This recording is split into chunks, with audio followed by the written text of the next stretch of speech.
Greetings and welcome everyone to Progressively Yours Health and Wellness Podcast.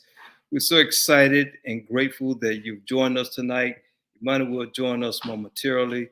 And we have a very special guest tonight who's going to bless us with support, his energy, his enthusiasm for life, for relationships, for just being a person of faith and who just loves people. So we're blessed tonight. Let me slide back over. So, Hey everyone. Yeah, so thank you once again. I am J. Bernard Kine Sr. And I'm Imani, my aunt. And we make up Progressively Yours Health and Wellness Podcast. We are about holistic health, and we have some advertisements that we want to share with you a little bit later tonight, because we think health in this day and age is critical to our overall well-being. And we're interested in your health, mind, body, and spirit. And so with that, we're going to move into our spiritual meditation. And a few moments after that, Imani will talk about a guest we had on our show a few weeks ago and a very special product that we are excited about and we want to share with you. So let's pause for a moment. We begin with our spiritual meditation, which is part of our ritual and tradition here on the show. And I would like to invite you, if you would like to participate, to close your eyes, wherever, if you're sitting and relaxing. Take in 3 deep and full breaths in and out through your nose. And on each exhalation, let your shoulders drop a millimeter or a centimeter. Just feel your muscles relaxing as you settle in. And I'd like to invite you to do something a little different with me tonight. As your eyes are closed, if you're participating, and you're breathing, focus on your breathing. I want you to image your heart. Just allow your imagination to see your heart. Keep breathing. Notice the colors or color in and of your heart as you're breathing. Now focus with me on this. As you're breathing and you're noticing your heart, look very intently and say these words to your heart. I love you. I appreciate you. I will care for you.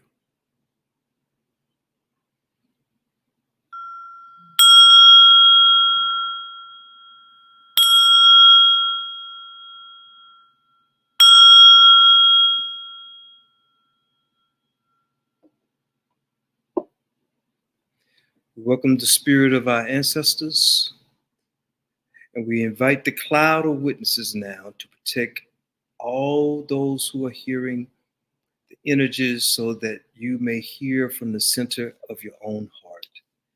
It is in your heart where the wisdom that you need to live a holistic life, mind, body, and spirit resides. It is for the ancestors. Ashe. Ashe. Namaste. Namaste. Amen. I have a reading I want to share with you that I shared last week from Nikki Giovanni, thank you. A Good Cry, one of Imani's favorite poets, and what we learn from tears and laughter is the subtext. And so tonight, I want to read something that I found very interesting and intriguing. It's entitled, I Married My Mother. I Married My Mother. She writes, I know crying is a skill. I automatically wipe my eyes, even though I know crying is a skill. Maybe I will learn. My mother did. When she thought I was asleep, I think my sister did sleep. But sleep is as difficult to me as crying. I laugh easily and I smile and I withhold any true feelings, except once I fell in love with my eighth grade teacher and spent most of my life trying to feel safe again. Though maybe I'm safe now. After almost 30 years, which is as long as I live with my mother, maybe that's not a poem. Maybe that's something else. Maybe I just wanted to show my father that he needn't be cruel. Maybe I just enjoyed buying the house he had to live in, showing her she could have married me instead of him. Or maybe since we will all soon be gone, I should be happy I found my mother in someone else who loves me. What else really matters? I married my mother. It's beautiful. Ashe. Ashe. Namaste. Namaste. I'll let you take from that, as beautifully as it is written, what it means to you in your heart. Ashe. Imani? Yeah, Nikki Giovanni is one of those people that I think inspired me to write, because all of her poetry tells a story. And like she says, maybe it's not really poetry, but it is. I mean, she's a phenomenal poet laureate, and has shared, has influenced a lot of people probably to be writers and to be who they are, to stand in their power. We're kind of off screen, so we need to fix this. Well, let's push it back. There we go. Yep. That's good. That's good. So we, before we get to our phenomenal guest, who is also a poet, we would like to just make a little announcement.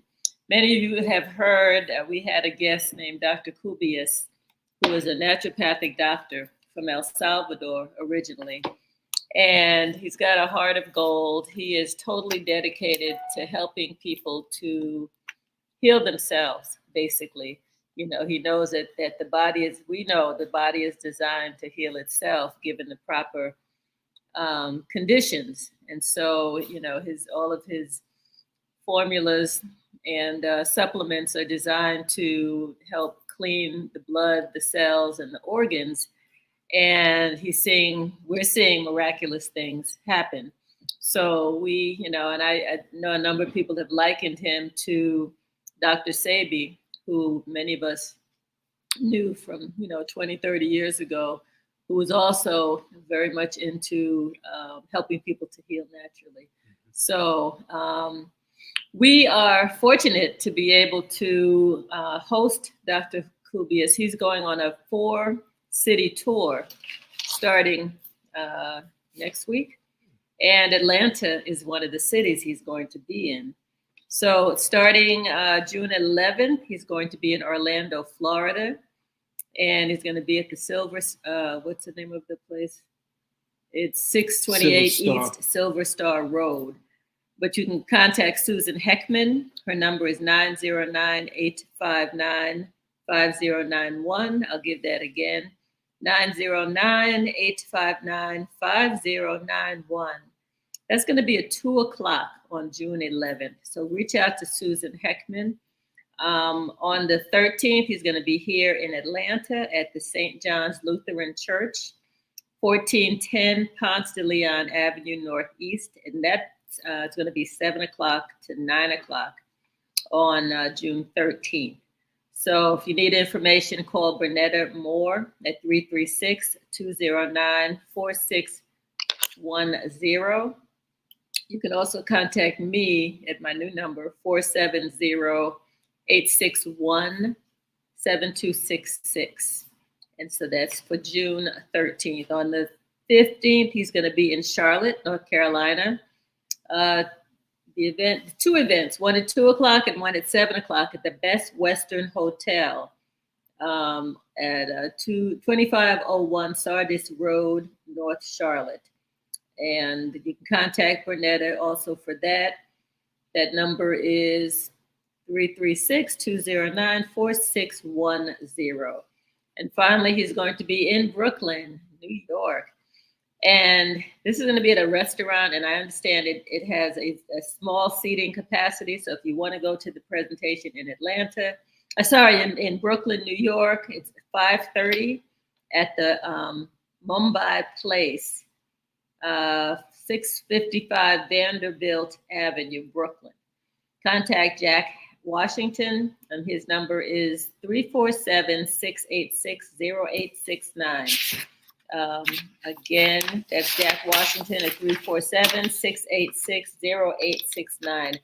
For any of these, if you didn't have a pen, you didn't write it down, call me and I'll make sure that you get the information. He's phenomenal. You definitely want to meet him and see him. And I'm sure he's going to have samples of his products. So call me at 470-861-7266.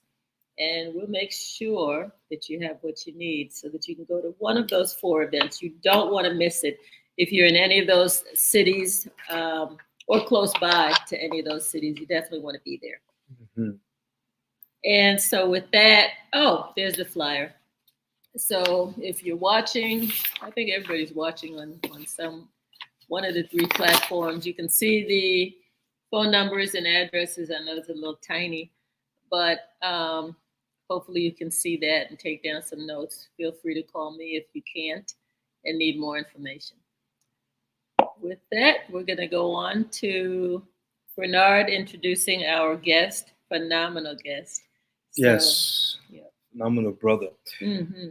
Brother Sinsear is a full-time creative that has been featured on CBS, NBC, and FOX.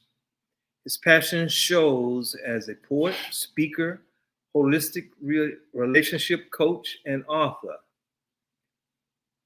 30 Love Laws. We got to say a little bit more about that one.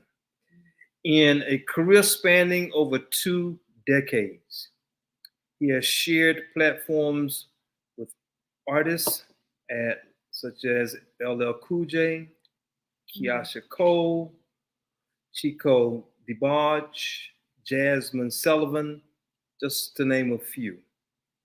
He's also the host of multiple shows, events centered in the community, growth, development, celebration, and healing. As an activist, he gives focus to influencing youth and aspiring professional artists. The responsibilities that he is most proud of: husband and your brother. It is therefore a great honor and with delight and that we introduce and share this platform with our brother, our friend, Brother Sinsear. Come on and take us to the house. Welcome. It's good to see Peace, you. brother and sister. How y'all feeling? Y'all doing all right today? We are wonderful. Feeling good about myself. Mm-hmm. Me too. Wonderful. I love to hear it. And thank y'all for inviting me on. I look forward. Yeah, well, you've always, when we've been in the community, in worship and fellowship, you've always been inspiring. The bishop have asked you to say words, and so Imani and I were sitting in the last worship experience that we shared together, and either I whispered to her or she to me. We got to get it. Oh, when you mentioned, which we're going to talk about the car Eve's program that you have. We said we got to get him on the show to help spread the word. So we're so delighted that you're here. Yeah, absolutely. So before we get into current times, we like our guests to just sit back and think a little bit about your childhood and what influenced you or what sticks out from, ages 6 to 12 in terms of your formative development that has contributed to who you are now. That's an awesome question, by the way. Thank you. What sticks out to me is specifically the fortitude, the strength, the amazing energy of two women in my life. Those women are my grandmother, Miss Hattie Mae Clark, wow, and my mother, Mary Clark Jefferson. Those two amazing women, they set the stage for not only my life, but countless others in and around the family. So the things that they exposed me to set the stage for who I am as an artist, a young man, an activist, and all of the things that people see as something that's an influence to this point. So those are two great women that allowed me to be able to be who I am today, and who they are stuck out to me greatly from the ages of 6 to 12. What did they do? Give us an example of who they were. I think that would help us to understand a little bit about who you are.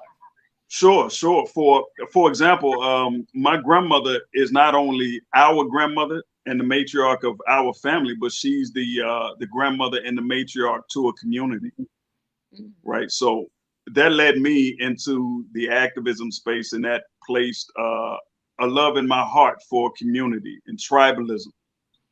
Right. So it was her that did that. And for my mother, her strength and her fortitude, her ability to stay focused and complete tasks, and keep clothes on our backs and food in our mouths as a single mother, that really stuck out to me. So that led to the hustler and the go-getter mentality that I have today. So those two things influence the man that I am. Where were you born, and where did you grow up? So I grew up in Jackson, Mississippi. I split time between Jackson and Madison. And that's still where the majority of my family lives, right there in Mississippi. So we have family in Mississippi and Chicago largely, but it's those deep Southern values, and us having our own land and growing our own food, and being such a community where everybody in the neighborhood knew who your parents were, so you couldn't act a fool. Right. Right. So I had one of those. I really was raised by a village, right? So it wasn't my mother by herself. It was my mother, my grandmother, my aunts, my uncles. And then there was the Mr. Leroy's that stayed next door to us. And, we were a village, and that's why it's so important that we maintain that. So I kind of move in that way. Tell us a little bit about your discovery of your love for poetry and how you started writing and speaking as a poet. Absolutely. So I started off as a visual artist. So about the age of 8 or 9, I found a love for sketching and painting and that type of thing, to where I would even paint for business purposes. I would have folks at a young age commission me to paint for them and draw signs and that type of thing. Nice.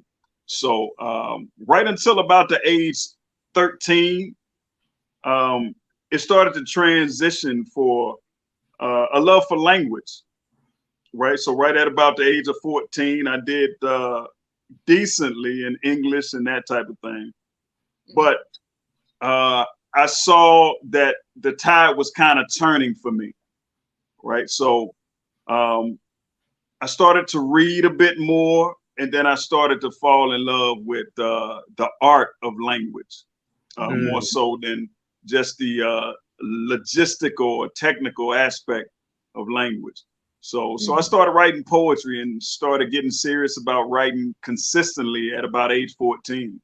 That's nice. That's nice. I can relate to that. I used to love to read and write, and I didn't think that there was much value in my poetry. So I would write, and then I would stash it in a corner somewhere or in a drawer somewhere. And, you know, years later, I started collecting things that I had written. I was like, wow, this is pretty good.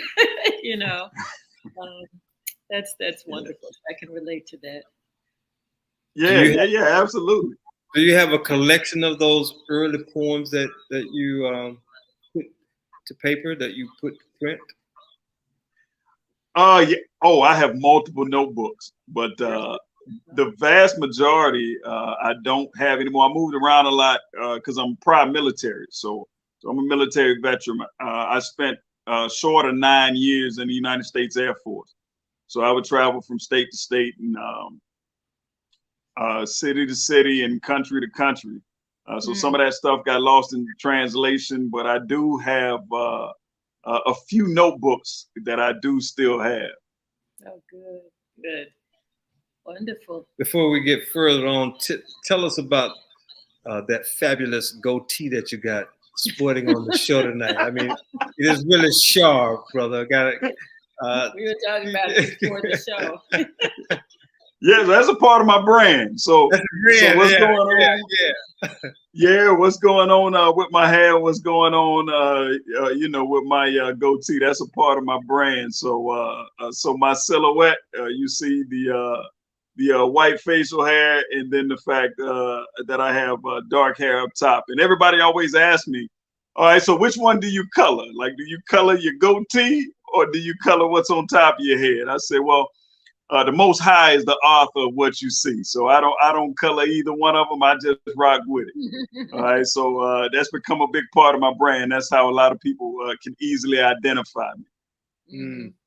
So do you have any of your poems handy that you'd like to? Well, I mean, I know they're in your head too. So would you like to share one of your favorite pieces? I gave you the wrong drink, by the way. Yours has ice and mine doesn't. But oh, sure.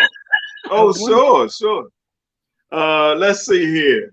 So, if you stay ready, you don't have to get ready. So that's one of my expressions. So, I've been, that's it. So I've been performing this thing called spoken word for just like you read there, over 20 years. So, one of the ones that stick out to a lot of people is my celebration piece, right? Because I like to remind people to celebrate life, to be present, to be in the moment. Sometimes what's going on, not only around us, but in us, can take us away from the things that we should have gratitude for. Right. So the celebration piece just kind of reminds people to be present. Life is to be celebrated. It's something that we should be grateful for and be in gratitude about. All right, so this piece is called Celebration. We are here to celebrate life and the miracle that it represents. See, each body, each mind divinely sent, but somewhere along the lines, we forget that we're all miracles made by the pinnacle of greatness. That greatness many believe to be God. We should all have a natural facade, but we forget. So we forget that we are all made in a likeness. So to all that can hear, listen to this, never forget to celebrate. I mean, celebrate life and love. Celebrate each other. Celebrate as if my mother was your mother, the symbol of strength, one of the reasons why I love her. We are here, all created by a creator to love one another, but somehow, sometimes we despise of, we hate on, and we judge one another. However, let us never forget that we are all linked through spirit. So it's okay to see that next man or woman as your kin. I am reminded of a time when all I can recollect is joy. Celebrating this life is all I can remember, and happiness is gainfully employed. But somewhere along the way, we get caught up in this life. We lose the joy and all the happiness goes away. I say, but somewhere along the way, we get caught up in this life. We lose the joy and all the happiness goes away. But I also say, for your sake, don't let that be your fate. You see, regardless of how you see this life, we shall all leave here one day. So I am here to celebrate this life and the miracle that it represents, each body, each mind divinely sent, but somewhere along the lines, we forget to celebrate. So right now, in this moment, let us never forget the celebration. So in conclusion, there's only one question. Is a life that you live worthy of that celebration? Thank you. Thank you. Thank you. Beautiful. Beautiful. Yeah. And so relevant. So relevant. We have to celebrate every single day. Every single Absolutely. day. Yeah, there's so much suffering and pain and despair and dread that's going on in the world, in our community and society, that we are easily distracted by our pain. Forget that if we celebrate through the pain, we can come more into balance in our living, because celebration can lift us up in the midst of the darkness that may surround us. So thank you so very much. Absolutely. Thank you. So you speaking my eye. You're talking balance. I love it. Yeah, that's right. That's right. So, Brother Sinsear, tell us about this new project that you're envisioning, how it came about, how you were inspired, and what is it that you would eventually like to see happen with this new vision that has been given to you about cost services, and tell us the history of how you came into focus about this. Sure. Well, I am a primary investor in a rideshare company called Arrive. So it's Arrive.com, ERYVE. And what it is it's a rideshare company that's Black owned. It is a company that's being birthed right here in Atlanta, Georgia, because there's a hole in the market. There's a hole in the market that's been left by other rideshare companies, and there's a lot going on where Atlanta moves culture right now. It's one of the trendiest cities in the United States, and it's one of the most popular destinations in the world at this point. So there's a gap in the market, and we're looking to cover that gap with Arrive. Arrive is a communal-based company. We will be building a real estate development to where coming in, if you work with Arrive, if you drive with Arrive, you will have a foothold in a couple of different things that's going to be advantageous to the driver or anybody that works with Arrive. So we're building a gated community, and we're also helping people with getting cars, and we're helping them with credit. So we're rolling out something that's truly going to be valuable in the market. All right. So our slogan is we're revolutionizing rideshare. So in the revolutionary rideshare space, there has to be some revolutionary things happening. All right. So we're not just focused on the business. We're focused on the most valuable resource, which is humanity. All right. So that's what Arrive is all about. So that vision started with a gentleman by the name of Carlos Lovejoy about a year ago. And now it's here. So it's actually, it's happening now. You can jump on the app. You can request rides. You can jump on the app, and you can put your information in if you would like to be a driver, right? So it goes through the same type of process that you would with any other rideshare company to get you going. And you will be happy that you did. Sinsear, what's the app, just so people can have that? It's called Arrive, and an easy way to take a look at the app and everything that it has to offer. You go to Arrive.com, ERYVE, Arrive.com, ERYVE. Oh, ERYVE.com. Okay. That's it. Arrive.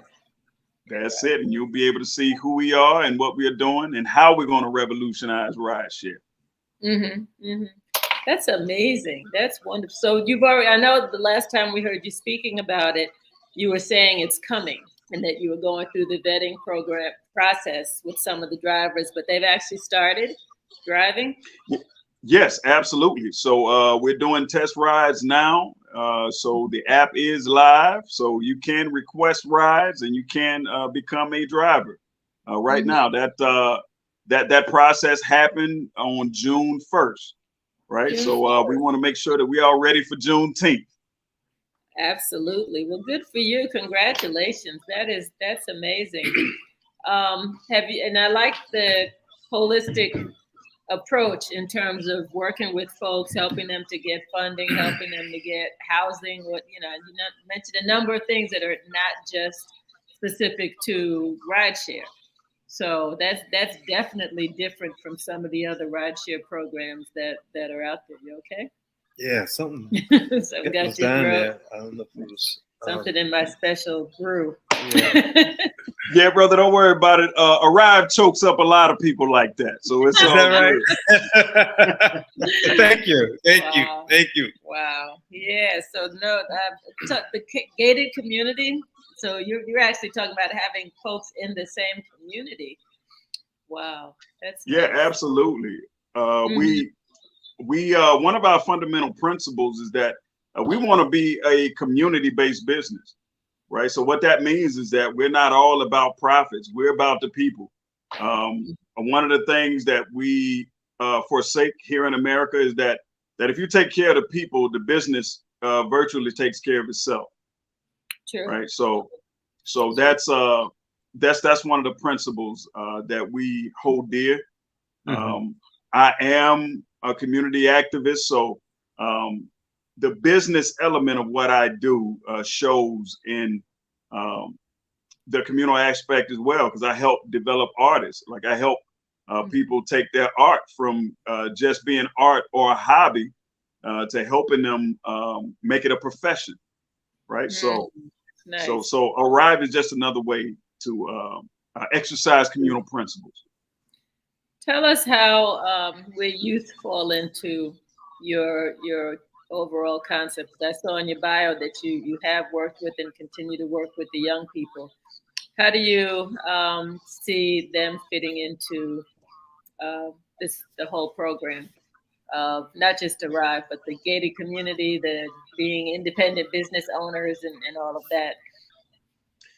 Yeah, that's a great question. One of the ways that we're going to do that is we're going to show folks how to be bosses. And one of the ways that we do that is we impart that on our youth. So we have to develop them. We have to teach them what it is to be an entrepreneur, but we also have to teach them about work ethic. We have to teach them about being mission oriented. All right. We have to teach them about priority. We have to teach them all of the different elements that allow you to be a successful entrepreneur over a period of time, right? So leaders lead from the front, right? So we have to show them what that looks like, right? So a lot of youth glorify the whole idea of entrepreneurship, but not so much glorify the work aspect that it takes to make you a successful entrepreneur. Right. So we're going to teach them that up close and personal. Arrive is a tech company, but we also want to make sure that they're developed as human beings. Right. So having a background that I spoke about, coming from Mississippi, deep Southern roots, and learning to work for what I have, and learning to be not just someone that's put into a leadership position, but one who earns the leadership position, right? So it's teaching all of those different elements to help grow them from a holistic standpoint. And when I say that, I'm speaking spiritually, mentally, and physically. All of those different elements. Economics, it falls into the physical space, right? Mind or your mentality. That's in the mental space, that helps guide you physically. And spiritually, you need the proper energy to make both of those things work, right? So we're developing folks holistically, whether you're youth or young adult. Mm-hmm. I think that's probably why we gravitated towards you, because you were saying some of the same things that we practice and share, on this program. And that's beautiful. That's beautiful. So it's nice having you as part of our community and us as part of yours. Mm-hmm. Absolutely. I see y'all as family. Yeah. Absolutely. Has the project launched yet, or is there a launch date? Yeah, you missed that. Did I miss that? You did. Okay. Yep, June 1st. June 1st. We were days. live, so you can actually download the app as we speak, and we're just building it from here. I wanted to make sure that we were all ready to go by Juneteenth, so we're getting those rides in already. Oh wow, that's wonderful. And we're actually going to have Brother Bob Johnson on our show, which is going to be next Monday, so that we can, so that he can talk about Juneteenth and the events that are coming up in Atlanta, which sound amazing, and we look forward to participating in that. Yeah, absolutely. So let's circle back, because I wanted to ask you about the Holistic Relationship Coach and Author and the 30 Love Laws. Oh, sure. Yeah. Can you tell us a little bit about that? Yeah, absolutely. I went through a marriage and a divorce early on in my life. I was married by the age of 18 and I was divorced by 22. Right. So what I learned is that I didn't know much about that 4-letter word. Right. Most of us, we feel it, we want to experience it, but we don't have a good enough definition for the depth of it, what it requires, what type of energy you have to develop a stick-to-itiveness for longevity. Right. So that took me on a 15-year research that led to the book. I didn't know it was going to end up being a book. I just wanted to help myself. I said, I'm not getting married again until I find out how people get it right. Right. So that 15-year research period sat me at the feet of folks on the clinical side of things. So I sat down with psychotherapists and psychologists. I've been able to interview like spiritual leaders, and I also sat down with folks that were in long-lasting relationships, anywhere from 20 to the eldest couple that I had an opportunity to learn from, have been together for 71 years, married. And I had an opportunity to sit at the feet of a couple that were married for 61 years last year. Right. So I had an opportunity to learn a great deal, and I put it in the book. And that's what me and my awesome and wonderful wife based our relationship on. It's principles that were here before we were. So now we have the 30 Love Laws, and now I coach people and I help them with that 4-letter word that evades most of us. Do you have a facility or location where you meet with persons, or if people wanted to meet with you individually or as couples? Yeah, so the earth is my turf, right? So I do it in a very holistic way. So most times I'm sitting in living rooms. We do it virtually because I have clients across the country, right? So I do it wherever is comfortable to them. Like wherever they're comfortable, we want to be able to create an environment where truth can happen, where healing can happen, and the process of growth and development is as comfortable as it can be, because we all know that growth is not something that is comfortable, right? That's so right. We have to set an environment to where it's an easier pill to swallow. Yeah, I was reading a piece from Carl Jung a few days ago, to the point that you just made, and what what Young said is that it's not necessarily important for us, for humans, to be perfect, but rather to discover how to be complete and whole. That wholeness is what we are moving for and toward, not perfection. How do I you love respond it. to that? I love it. And what you said is the essence of myself being a holistic relationship coach, right? Because we don't push perfection, but you don't have to be perfect, just like you said, to be whole or to be great, right? So, me and my wife, we have a great relationship, right? But it's not a perfect relationship. So what does that actually mean? All right. So what that means is that it's a day-to-day choice to remain committed, to remain productive, to remain dedicated to one another. Right. So in that process, there's going to be challenges, there's going to be obstacles, but we can remain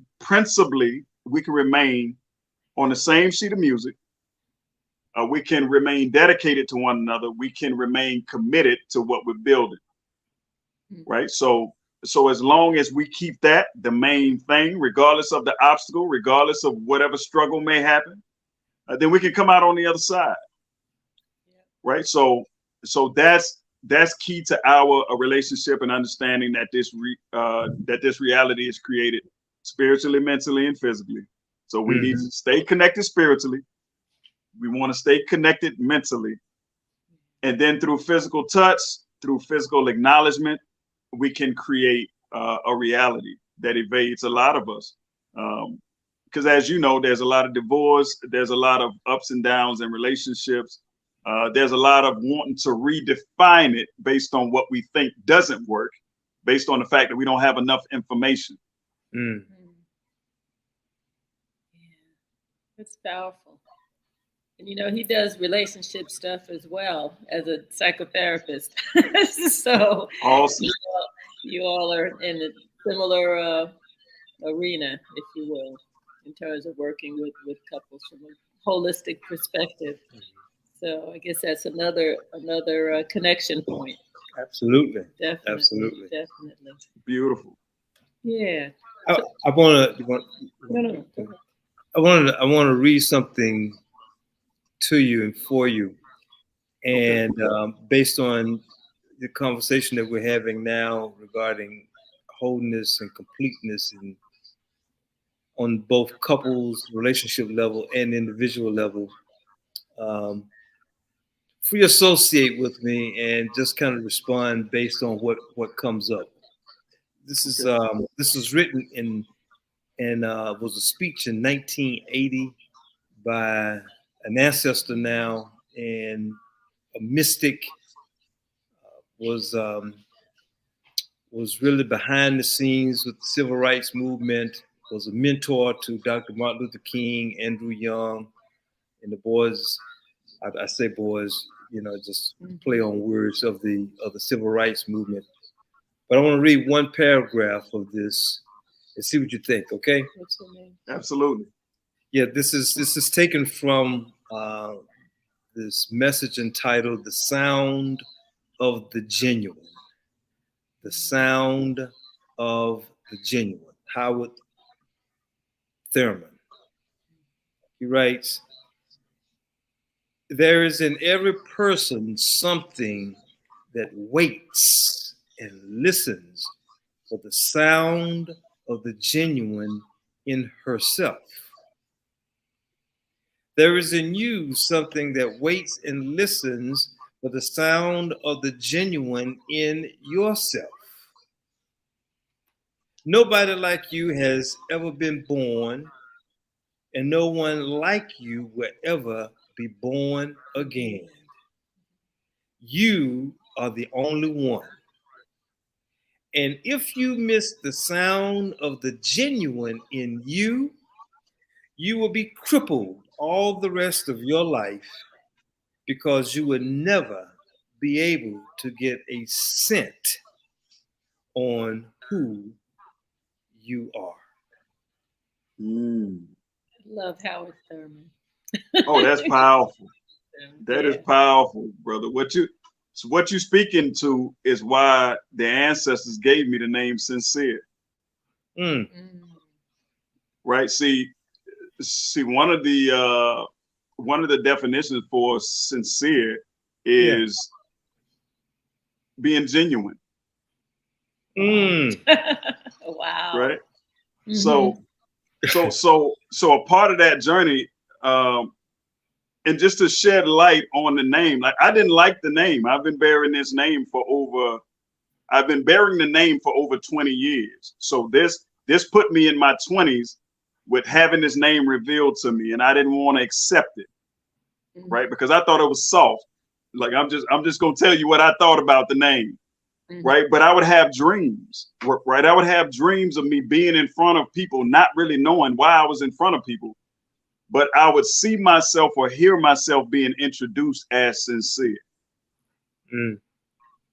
Right. So that's where the name came from. And I was using my birth name, but then I kept seeing the name Sinsear. Like I would write something or I would see me writing something, but it would be a dream. And then the name Sinsear would be at the bottom. Wow. Right. So the first thing that you see in my book is a poem. Once you open my book, there's a poem. And then what's at the bottom of that poem is the name Sinsear. Like you see my birth name on the outside of the book, but as soon as you open the book, you see the artist name Sinsear. Right. So that speaks to who I had to grow and develop into. Like I had to find out who the genuine me was and is and will continue to be. Right. So that was my assignment, to find out who I am, what I am, and why I am, so I can help to better my community, which speaks to purpose. Right. So I often say with my clients and the youth that I work with as an influence, like all of our purpose is the same, but how we go about that purpose is different.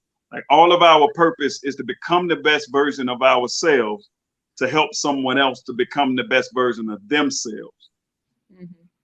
Now that takes the lid off of our purpose. Now, how we do that is based on the journey of life as it reveals to you who you are. So you can become the best version of yourself to help someone else to become the best version of themselves. And that's a daily choice, right? So being the best version of yourself is a daily choice that you have to accept with a level of grace. That makes me think of the work that I did in the DeKalb County Jail, DeKalb County Sheriff's Office, where I was running all the education programs. And so many people, I mean, my message to them was about kind of getting back on their path and finding out their purpose so that they could be, kind of self-directed, as opposed to kind of going with the flow and being all over the place and making bad mistakes. And so that's a universal kind of thought in terms of getting on our, understanding who we are, getting on our path, and then just really being focused. That's how miracles are created. That's how just seeing people step into their purpose. We had so many wonderful discussions about that at the jail, and so many folks said, if I had you as a second or third grade teacher, we probably wouldn't be sitting here having this conversation. So the part about mentoring young people and helping them to be on their path is so important. That's why I brought that up. Which is what she's doing now on Saturdays in one of the community centers, is helping the youth. And tell us about that experience when the girl did not want to be a part, and then she wanted to know when you were coming back before you left. Oh, yeah. This is at Results Kids Club. Maurice Gatson runs a wonderful program in Decatur. And I have a program called Healthy Haiku, where I teach about health and wellness, but I have them doing poetry and doing role play and just really having fun, so it doesn't feel like they're learning. And So we started one set, and I guess that was the first class. They all kind of came in like, okay, we're coming because Mr. Maurice said we got to come in here. And before, after like 20 minutes or 30 minutes, they're like, one of the young ladies, she looked at the watch, she says, do you really have to go in 30 minutes?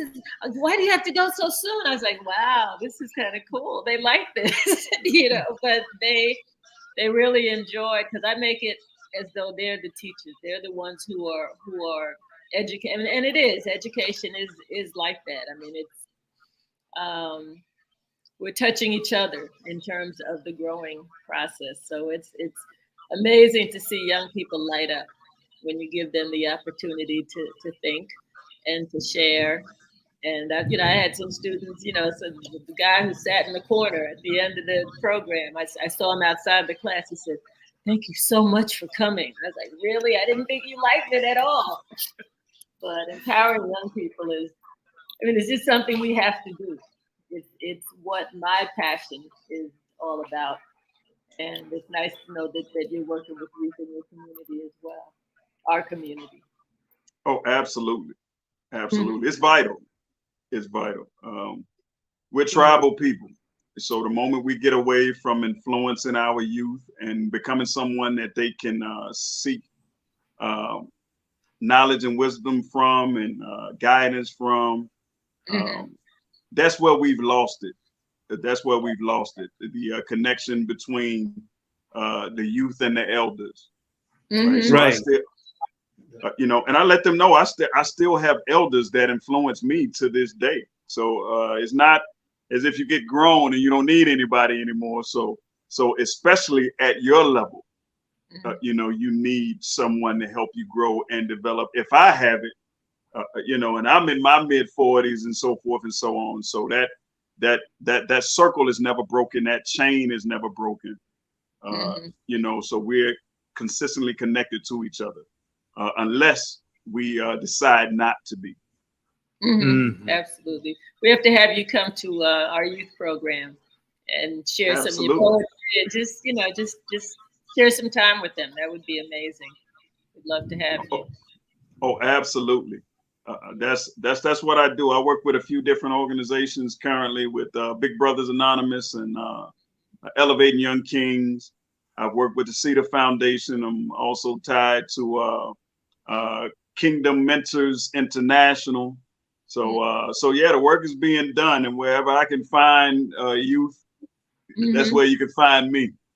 All right. Well, I'll be calling on you, definitely. Absolutely. Yeah, we'll make it work. Yeah, what you're talking about, Sinsear, is I have listened to you not just tonight, but prior to tonight, and what you're offering to the youth and the community began with that village that surrounded you as you were growing up in Mississippi.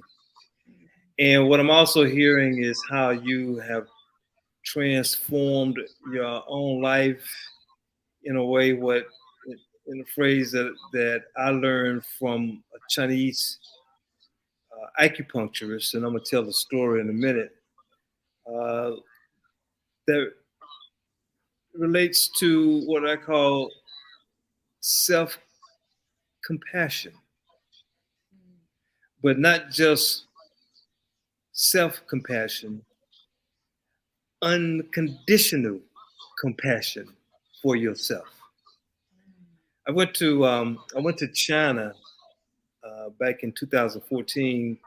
My daughter had been there for 2 years teaching, and so on one of the tours in Guangzhou, where she was working, we visited the university, and one of the doctors, was checking my meridian. They check it's like the pulse, but they're checking all of the organs in your body. And so he spoke, the Mandarin to the nurse assistants, and he said to her, "Tell him that he must pay attention to his kidneys. And so she translated it back. And so they were selling, supplements and herbs, and, we're on a tour. And so I purchased some. I said, I ain't taking these till I get back and get them checked out, but I'm gonna take them. So I purchased them, and we came back to the States, and so I'm at my computer, and I said, man, in Atlanta, we have Asian community, so I can find out what these really are. So I'm typing in Chinese medicine, and what came up was Chinese Medical Center. And I was reading, and so the acupuncturist was from the same city that my daughter was living in. So I said, oh, okay, I'm gonna go check him out. So this is Dr. Lee. And so I go to the Chinese Medical Center, and Dr. Lee and I hit it off instantly. I didn't tell him what the doctor told me because he did the examination. I told him I just came back from China a few weeks back, and he was so excited, and we became instant friends. So he started doing the meridian test, and the first thing he said was, James, we must pay attention to your kidneys. I said, okay, it's something to this Eastern medicine.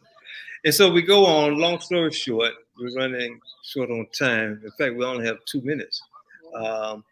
And so he says to me, he said, James, you love people and you help them. And I started to say, Dr. Lee, I don't know how to help them. And then something voice said, Bernard, shut up and receive it. And so I got quiet, and he says, you listen to them and you take them in. He said, now you must provide unconditional, and I was waiting for the word love. You must provide unconditional compassion for yourself. I said, wow, what is that? And that stuck with me. And so I thought about that. And so in closing, I hear you offering unconditional compassion to yourself. And so the audience might say, well, what is unconditional compassion?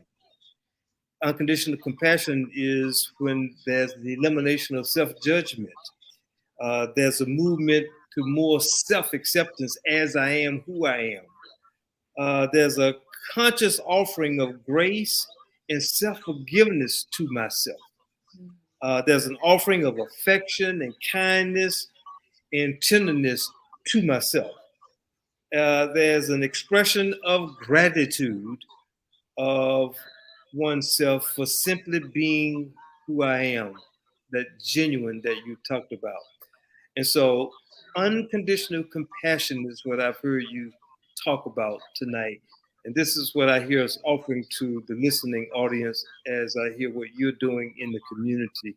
Money and I are so grateful to you for your presence, for your love of people and love of self, love of Creator, ancestors. And so we say thank you so very, very much for being with us tonight. Absolutely. And I was looking at the wrong clock because we usually see a note from my producer. It didn't pop up tonight, but I saw this clock and it's 9 o'clock. So don't go away. We're going to say good night to the audience for their patience and being with us and joining us. Mm-hmm. And Imani, would you like to close us out? I would just like to thank everyone for listening in and joining us as usual. It's been a wonderful show. Thank you so much, Sinsear. So great connecting with you, knowing that we'll stay connected with you here and we're in the same community. So you all reach out to him, buy his books, engage his services, and be of support. So thank you again, Sinsear, and good night, everyone. Thank you. Appreciate you. Ashe. Ashe. Ashe.